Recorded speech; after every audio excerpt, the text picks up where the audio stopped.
4.1 Introduction. According to the World Development Report 2010, a large proportion of India's population lives below the poverty line. To reduce the extent of poverty, Indian government has made a provision to supply essential goods at a reasonable price to them.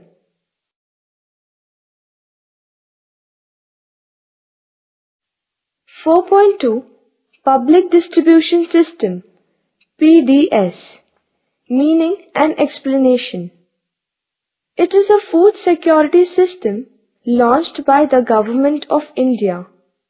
Through this system, food items like wheat, rice, sugar, etc., as well as non-food items like clothes, kerosene, etc., are distributed at subsidized rates among the needy people in India. Thus, many fair price shops are established in several states across the country. Both the central and state government share the responsibility of regulating the public distribution system. The central government is responsible for storage, transportation, and allocation of food grains, whereas state government holds the responsibility of distributing the food grains to the consumers through fair price shops. State government are responsible for operational activities like identification of families below the poverty line, allotment of ration cards, supervision of functioning of fair price shops, etc. 4.3 Objectives of Public Distribution System. There are two main objectives of public distribution system. 1.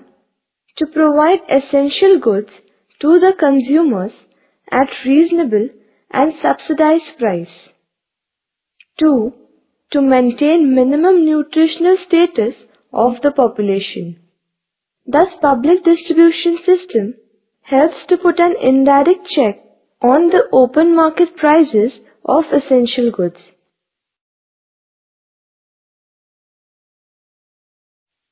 (4.4) Progress of public distribution system. Public distribution system has come into existence soon after the Bengal famine in 1943. Through this system, a network of fair price shops is established to distribute food grains in the country. In India, the number of fair price shops was nearly 47,000 in 1960. It increased from 4.58 lakhs in 1999 to 4.74 lakhs in 2002 and 4.99 lakhs in 2011. The offtake from public distribution system was nearly 19 million tons of food grains in 1991 to 92, but recently it has declined.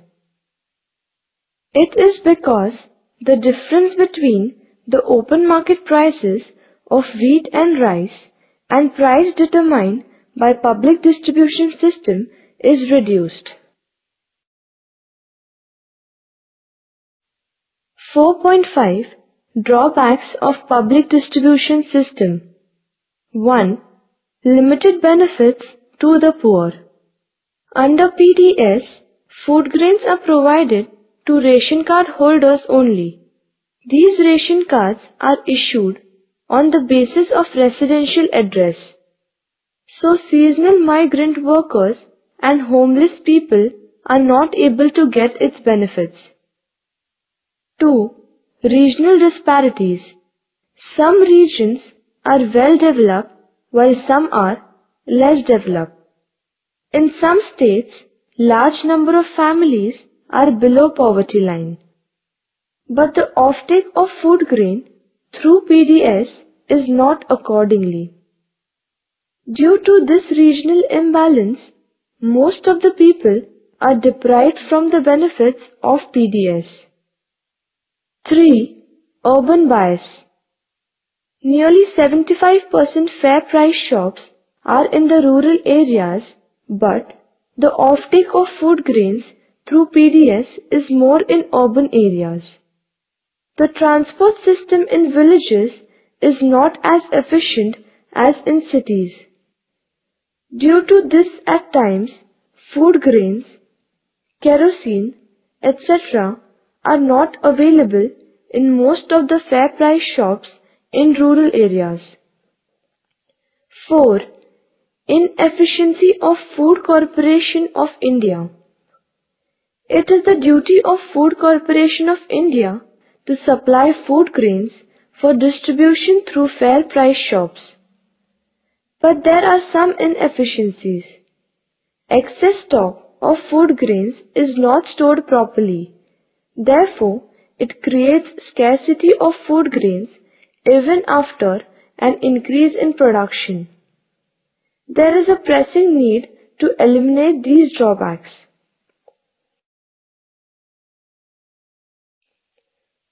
4.6 Remedial measures.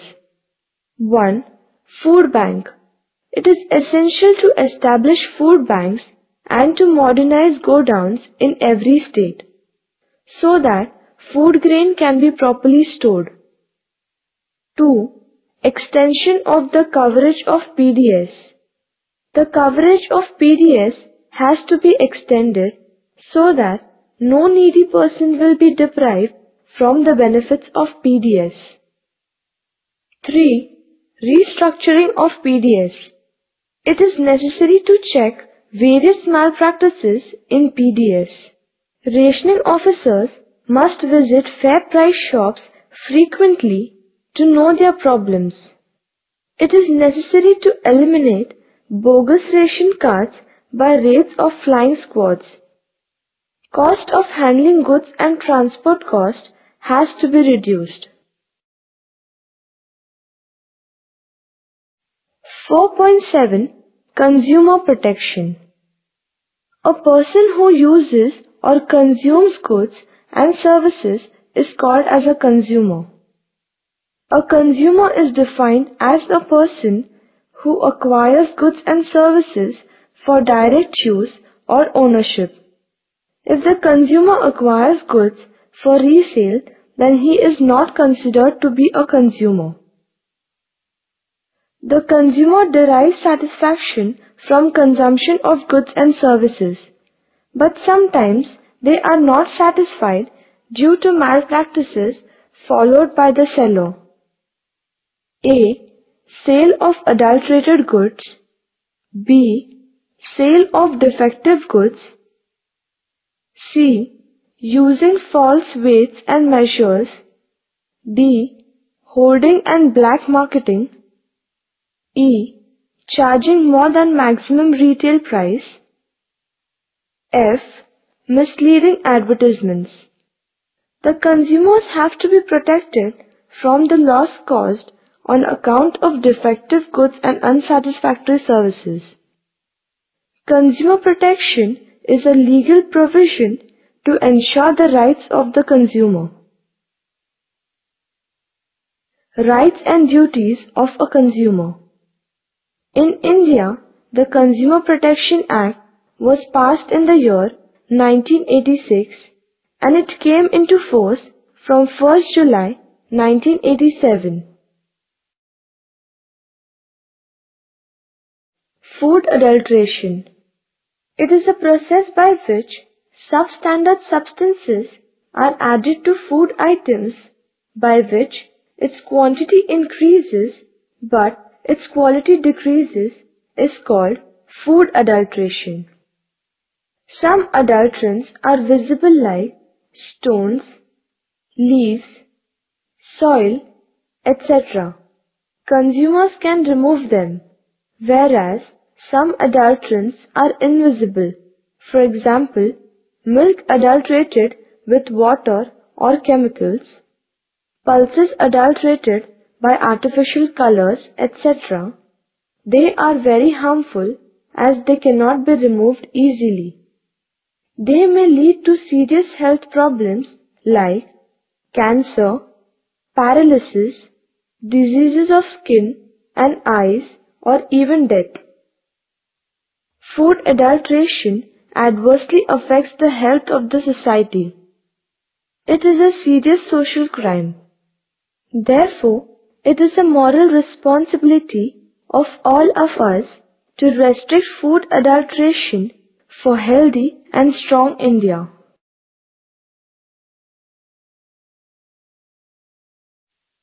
Right to seek redressal. Consumers have the right to seek redressal of their grievances related to price and quality of goods and services. If required, the product must be repaired or replaced by the seller or manufacturer. The consumers' redressal agencies include the District Forum, the State Commission, and the National Commission. The Supreme Court is the final court of appeal and verdict. Right to consumer education. The consumers must know about the relevant laws to prevent unfair trade practices and to follow the procedure while making complaint. Right to clean environment. Everyone has the right to enjoy a pollution-free environment. If anybody creates pollution by means of garbage, air, water, noise, etc., a consumer has the right to lodge a complaint and to seek its redressal. Main objectives of Consumer Protection Act. 1. Providing better and all-round protection to consumers. 2. Making provisions for a simple and speedy machinery for redressal of consumers' grievances. It provides a statutory recognition to the following rights of consumers. Rights to safety. The consumer should be protected against goods and services which are hazardous to health. For example, protection from defective vehicles, inferior electrical appliances, harmful pesticides, etc. Right to be informed.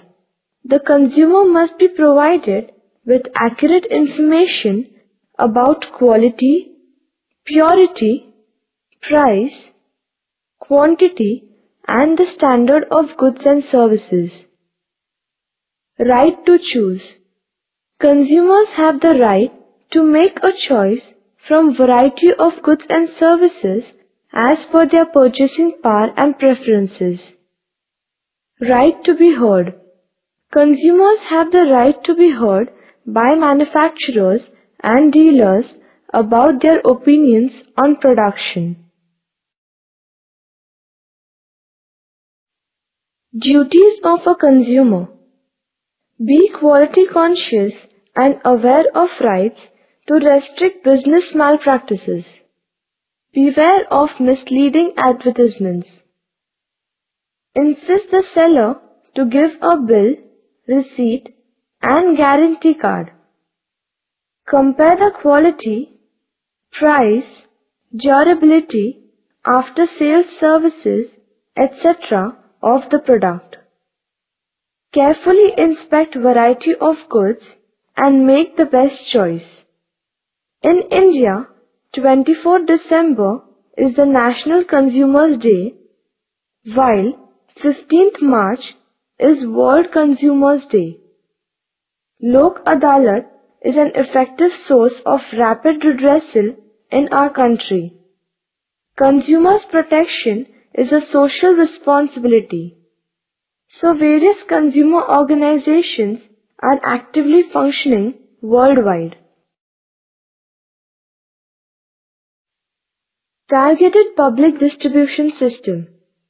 Since June 1997, a dual pricing structure was introduced under targeted public distribution system. Accordingly, the target was to distribute food grains at reasonable prices to the needy families above poverty line, at a very low price to the families below poverty line. A ration card is essential to obtain food grains through public distribution system. It has the information of number of family members, and accordingly food grains are supplied through particular fair price shop. The government of Maharashtra provides a ration card of a particular color as per the economic status. Generally, white ration card is given to those families whose annual income is more than rupees 1 lakh. They are excluded from the benefits of public distribution system due to high economic status. An orange ration card is provided to those families whose annual income is between 25,000 to 1 lakh. They get 5 kg rice, 5 kg wheat and 2 liter kerosene per month at lower rates than the market price. Families below poverty line have yellow ration card. They get 25 kg rice and 10 kg wheat every month at a subsidized rate. Under Antyodaya scheme, very poor people are provided with food grain at the lowest price. Under Niradhar Yojanas, senior citizens below poverty line are provided 10 kg rice free per month through PDS.